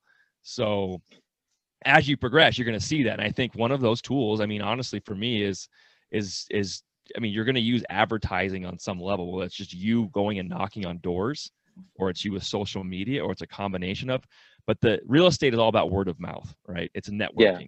So how do you network? And I think what you're doing with the social media part is a networking tool that, like Evan was saying, it's not that complicated. It's actually pretty easy. And if people are willing to use it, if they knew how to use it correctly, look what's going to happen. You know what I mean? Yeah. Like yesterday I had, I hosted a meetup group.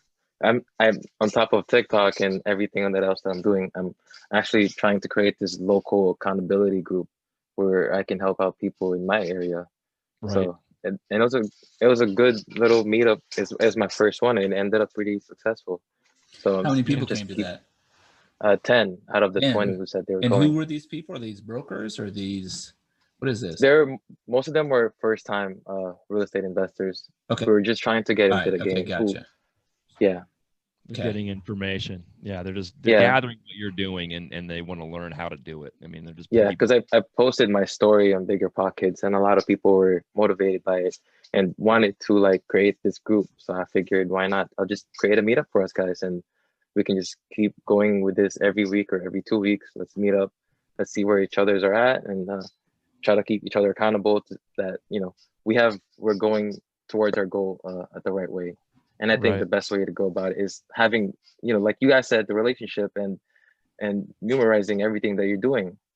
I think, entrepreneurship is related to weight losing. If anybody here has ever tried to lose weight, you just have to make everything into a numbers game, and it gets easier from there. Yep. That's a good point. It's like losing weight.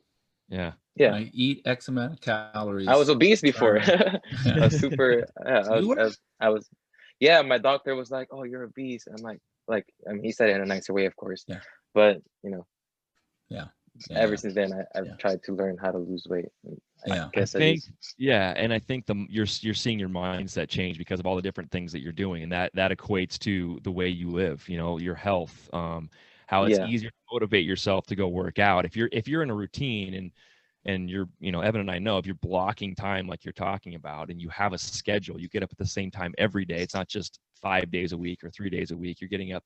I mean, I literally wake up every day about the same time. I may get an extra hour just laying in bed, but I'm like laying there stretching. I get to a point where I can't be there any longer. And I know it's because the day is going to get away from me in whatever facet that means. But your mindset changes once you get into that. And the longer you go through a routine, the easier it is. I mean, that's what it comes down to. So I'm hoping to get there.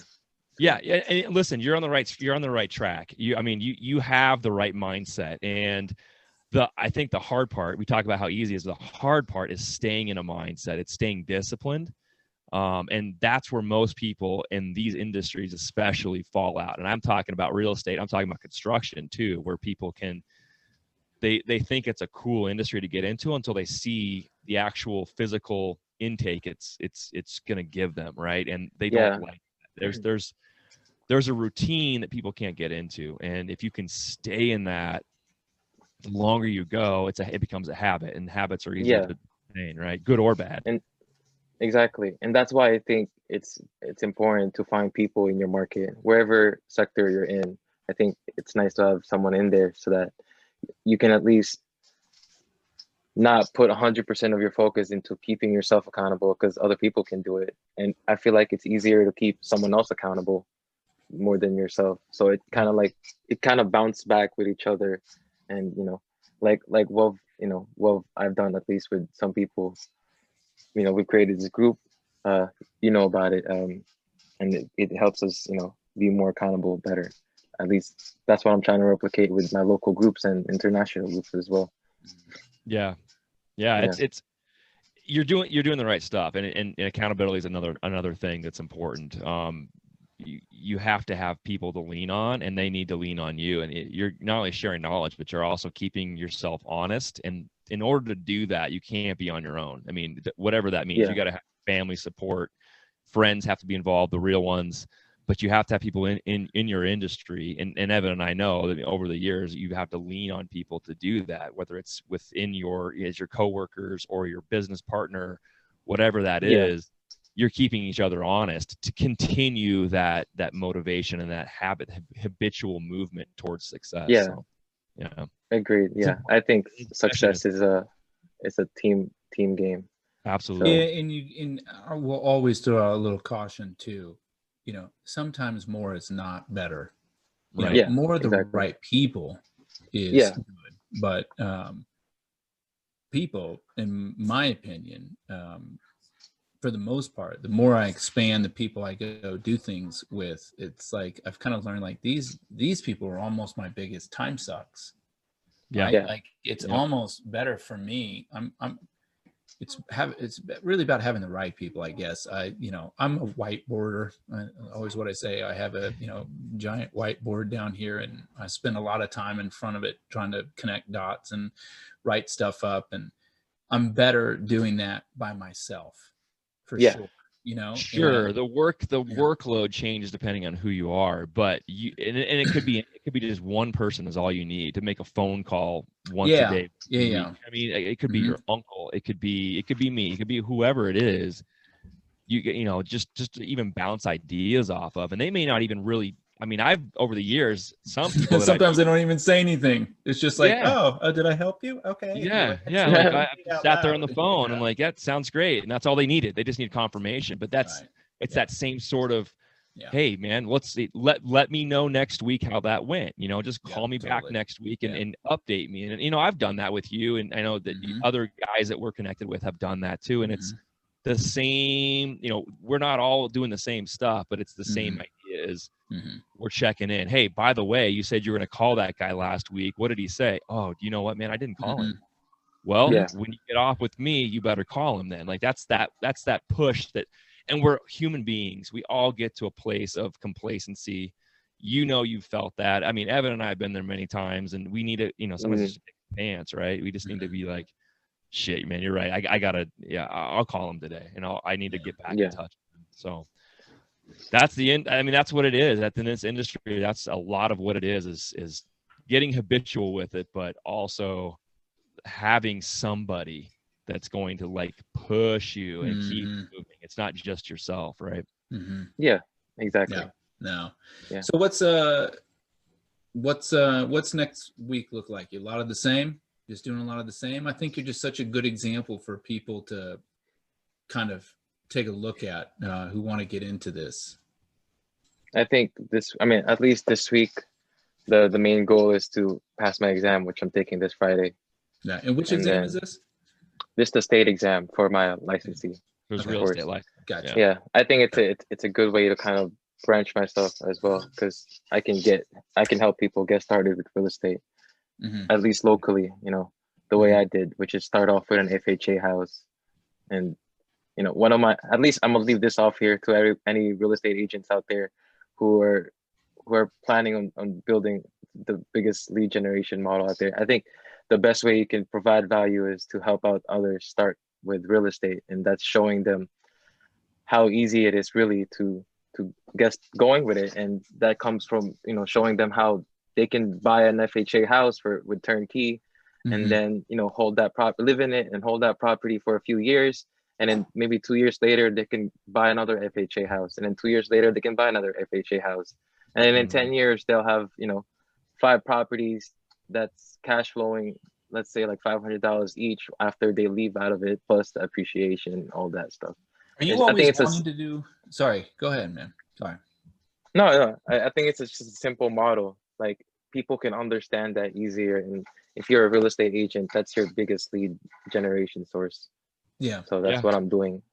Have you ever thought about, or do you ever evaluate not putting a long-term renter in there and doing Airbnb and VRBOs and things like that? Have you ever thought about that? Or is it right now this model works well and it's really a question of replication? I would love to get into that in the future, but of course, right now this model works well, and I'd like to get to the point where I can be a little bit more flexible and stray off from my strategy and enjoy, the process and mess around with short-term rentals, maybe buy a commercial property one day for fun. Even though 2 to 4 family is my specialty right now, it doesn't mean I won't just mess around somewhere else one day. That's crazy. Yeah.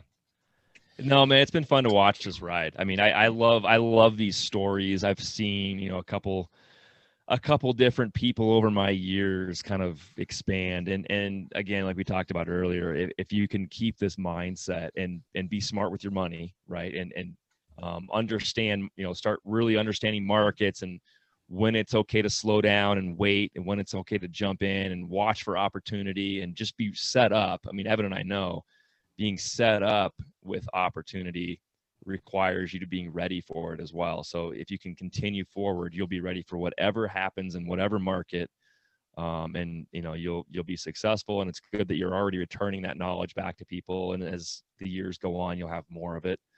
But it's been really cool to watch, and I'm really impressed. I'm proud of you. Thank you, going, man. I want to see it. I want to see it explode like everybody else does, for sure. Thank you, guys. Appreciate that.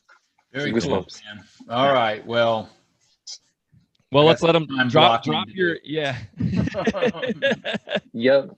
No, we're actually going to go take a look at some that land that I sent you. And Evan's always looking at stuff. I mean, there's stuff that flies across my desk that comes directly from him. So it's staying in the game no matter what you're doing. And you're going to see over the years, you'll diversify, you'll find other things, but this is a rock that's going to stay with you if you keep it. I'm going to drag my family out listen, it's nice to drag them out when it's like in the mountains, Yeah. And it's like, I want to take a look at some riverfront property land that I think I can buy and overlook a river, and we can use it, and I can turn that into an Airbnb place where hopefully it will just pay for itself. But it's always looking, and then not necessarily that I wanted to buy it or want to buy it, but it's like, holy shit, that's a really great price in a really good area that is close to Boulder and close to these other places, and it's affordable and it looks buildable, and it has a great attraction being a river right below it. All right, everybody, get in the fucking truck. Let's go. We're gonna go take a look at it, and I'm gonna sell this as a hike, right? But it's really neat looking at the buildability of some. That's hilarious. Yeah. No, but a nice benefit being in Colorado. No knock on Jersey. The Garden State, right? But I love the city. Yeah. I do too. I did too. Yeah, I did too when I was like, I didn't have the kids and I could just get on my bike and go to the bar and or sit on the front stoop and watch, the drunk Olympics, at like 1 o'clock in the morning, the guy that's just, going across the street, leaning way too far forward, When is he going to hit the pavement? Yeah, it's like, oh my God, that's physics. How's he staying up? He's just like leaning forward. But now that I go to bed at like 10:30, I don't listen to this stuff anymore. I feel the same way. I feel old sometimes because I fall asleep around that time. All relative, man. Trust me. It is. I felt old at 23 too, and then I'm like, what the fuck was I thinking? Dude, I was not old at 23. I should have been doing way much more. When you're looking at 19-year-old girls and you don't want to go talk to them, like, I'm too old. I'm 23. I can't. Like, you're an idiot. You're only 19, sweetie. I'm 20. You don't know anything. Yeah, I can't talk to you right now. And you're just like, dude, talk. The 42-year-old man's like, no. What are you doing? What are you doing? That's hilarious. Well, man, this has been fun, dude. We'll have to stay in touch for sure. We'll get you back on with your brother since you are Salvador Bros. I really appreciate you coming on. I'm glad we could fit you in, man. I know with holiday stuff coming in and everything else getting more shutdowns lurking. I don't want to, talk negative about that stuff right now. I just want, but it's, some, things are going to be. Hope for the best. Yeah. Let's hope for the best. But in the meantime, we're just, keep moving, man. Just keep moving. I appreciate you coming on. And thank you guys. I appreciate it. You guys are beasts. Yeah, let's do this again and let's have your brother on for sure. Yeah, definitely. And then what we'll do is I can learn a little something. Shane, can we stream these? What do you mean? Yeah, we can't. It's called the internet, which obviously is really poor at my house today. Sorry. Not stream. Can we do these? Can we do a live one of these? So I'm actually that's what I meant. Part of Built by Baileys is just more of this. So we can actually do live podcasts now. And that's like the next step in our little venture on this end, at least with the podcasting. So we'll have, it's almost like radio show kind of stuff. And we've discussed doing that, but now we're more, it's more available. I mean, technology is changing all the time, but we will be able. I got a mic now. You have a real mic. Like a real mic. Yeah, man. The game is getting welcome to the game. Yeah. Podcast time. I mean, this guy has been hovering around. Come here. Oh God, now he's gonna run off somewhere. The next arrows of at home work, at dogs and kids running around, but also get free coffee. Well, that's the benefit of doing it via Zoom. I don't even have to tip that waitress. Fucker. Right. I think she listens to these once in a while. She does. Be careful. I love you. Yeah, because everybody knows my wife. She will cut me. All right, man. This has been fun. We'll have to do this again. Definitely will. Good luck with everything. Thank you again to all of our sponsors. Confluence SBC. Man, we appreciate you guys. All the listeners, thank you. For everyone else, man, keep tuning in. Hit the like buttons. Do all the gig. Right. Subscribe. It always helps us. I'm actually going to start a Patreon page here pretty soon too. Nice. We, like we talk about all the time, it's all about, got to make money doing this stuff too in order to keep moving forward. And the more we can do that, the more time we have to block. Right. Yeah, totally. Oh, everything's for a purpose. Addie knows that too. But we're can I link myself?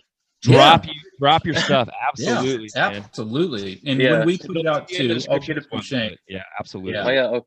Awesome. Yeah, guys, definitely check me out at Instagram at _Salvadors, or TikTok Salvadors to Wealth.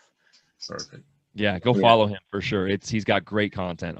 For a young guy just starting out, especially, he's got great content. We love it. I'll start appreciate following it, guys. Got one out of this. Thank you. All right, man. That's awesome. All right, guys. I appreciate it, guys. All right, take care, everybody. All right, we'll talk See to you you guys later. soon. Later, guys. Bye. Later. Bye bye.